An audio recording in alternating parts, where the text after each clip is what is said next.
Hi, boys and girls.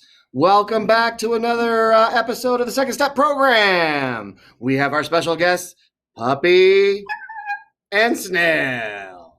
We're going to get started with a little Puppy and Snail. Simon says to have you focus your attention and use all your skills for learning.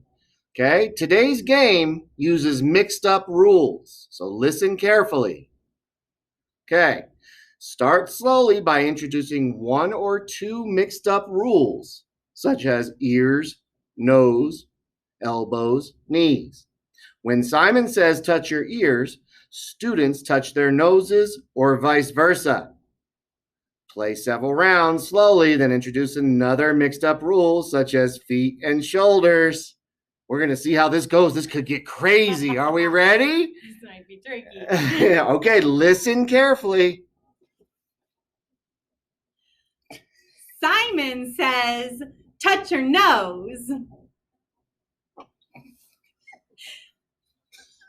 Simon says, touch your head. Simon says, touch your feet. Touch your nose. Oh, I'm sure I got some of you.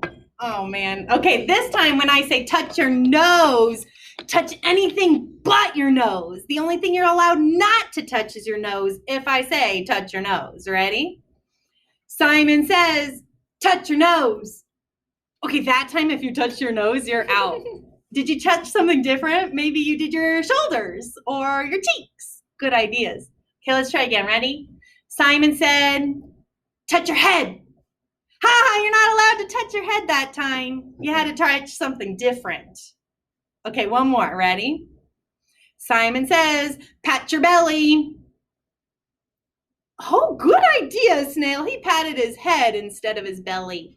If you patted your belly, now you're out too. Good try, everybody. All right, great job. Now our brains are warmed up. What did you do to remember the mixed up rules? Okay, think about that. But our brains are warmed up, so we are ready to go. Here are our two friends, Puppy and Snail, and they're going to talk to us. Ruff, ruff, ruff, ruff. I like to run at recess. I like to slide and glide. Whee! I like to jump up and down. I'm happy low on the ground. We both like recess. We both like to play. We both like recess, but in our own way. Puppy and Snail, you have different ways of liking the same thing. That's like our last lesson. Who remembers what the two girls in the video had different feelings about? Why don't you stay and listen to the lesson? All right, in the last lesson, you watched a short video about the first day of school. Did all the children feel the same way? How did some feel? Teachers, you can call on some students and ask how some of the students felt. All right, clap twice if you had the same idea. Good job. You met Sally and Luisha in the last lesson. How were they feeling? I agree. Sally was scared and sad. Luisha was happy and excited. Good job. Today, you're going to learn more about feelings, in particular, about how feelings can change. So now we're going to watch some more of the Sally and Luisha's first day of school. Pay attention to what Luisha does and how Sally feels. Is your attentoscope switched on and focused? Get them up and on and focused.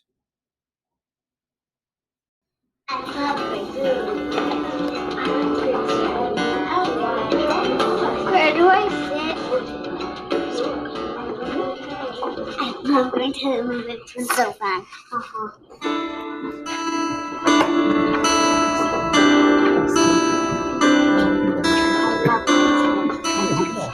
Hi, Sally.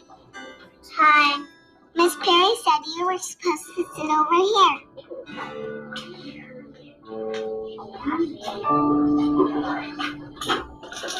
We can sit next to each other. This is my friend Sally. She lives in my neighborhood. Hi, Sally. Hi. Good morning, everyone. Good morning. My name is Miss Perry. I know this is an exciting day for you all, and for some of you, it's a little scary.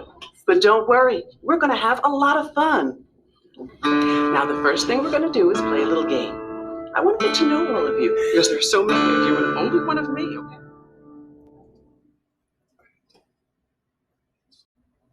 All right, great job watching that video. Hope you enjoyed it. So now I'd like your attentoscopes on this picture of Sally, okay? This is Sally at the end of the video. Focus your attention on this picture. How do you think Sally feels about school now? You're right. I think she feels happier and a little more excited. What clues tell you that she is feeling this way? You're right. She's smiling. Her cheeks are up. Okay? Before school started, Sally felt how? Maybe scared and worried. You're right. After Sally was seated in her classroom, she felt, how do you think she felt? Maybe a little happier and not as scared. Now I want you to make a connection to Sally. Think about a time when you felt one way about something, but then your feelings changed. Think about when that happened to you. Sometimes maybe you were uncomfortable at first, and then it felt like that was just going to last forever and ever. You'd always feel that way, but then your feelings changed. Sally's feelings about the first day of school also changed. So now think about this question. What happened to Sally to make her have a different feeling? What event happened in her day to make her feelings change? When you know what happened in her day, I want you to give a thumb up and a smile. You're right. It's when her friend Kira came over and said in a really friendly way, "Hi." It was as easy as that. A friend just needed to say hi in a friendly voice to make her whole day change and all of her feelings change. Luisha did something very important. She showed that she had empathy for Sally. She welcomed and invited Sally to sit at the table, and she introduced her to the other children. And this helped change Sally's feelings. When you see somebody who's acting sad, you could always be a good friend and invite them to play with you or invite them to sit with you, just like Luisha did for Sally. Now we're going to practice welcoming and inviting others in. Think about some things that could be welcoming or inviting to a classmate. Tap your head when you have an idea. Share your idea with a friend. What are some ways that could be welcoming or inviting to a classmate? So we're going to give you some different scenarios today, and we're going to use Puppy and Snail to help us. So first, everybody, be sure you have a pal. Go find a pal, match up, and wait with a bubble in your mouth. Good job. Okay, now with your pal, you're going to practice using words, and how would you speak to Puppy or Snail with kind words in a friendly way to invite them? The first scenario is, invite Puppy or Snail to play at recess.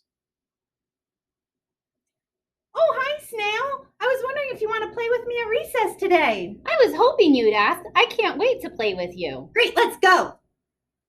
You try with your buddy. What does it sound like to invite Puppy to play? Good job. Let's try another one. The next scenario is, ask Puppy or Snail to sit next to you. Hey, Puppy. I was wondering if you wanted to sit by me today. Yes, please. That would be better than being lonely. I want you guys to practice asking your buddy to sit with you. Great job, everyone. The third scenario is, invite Puppy or Snail to share something you are using. Hey, Snail. I got these really cool new markers. Would you like to share them with me? Wow! I thought you'd never ask. You try it with your buddy. That sounded really friendly. I like it. The final scenario is ask Puppy or Snail to be your partner for an activity. Puppy, I was wondering if you would help me with my workstations. Sounds great. Let's give it a try. Practice asking your friend to be your workstation partner today. Good job. Puppy Snail, I have a quick question for you. How does it make you feel, or how does it make others feel when you are inviting and welcoming? It makes me so happy. I feel really excited when I get to do something with a friend. Yeah, do you feel included? Yes. Yes, and feel like you belong? Excellent. Good job. All right, let me get in between Puppy and Snail. Here we go. We're wrapping things up. Today we learned that how you feel about something now may be different from how you feel about it later. What can happen when we are inviting and welcoming to others? It can change our feelings, can't it, Puppy and Snail? It can make your day get all better. All right, that's our lesson for today. Bye. Bye.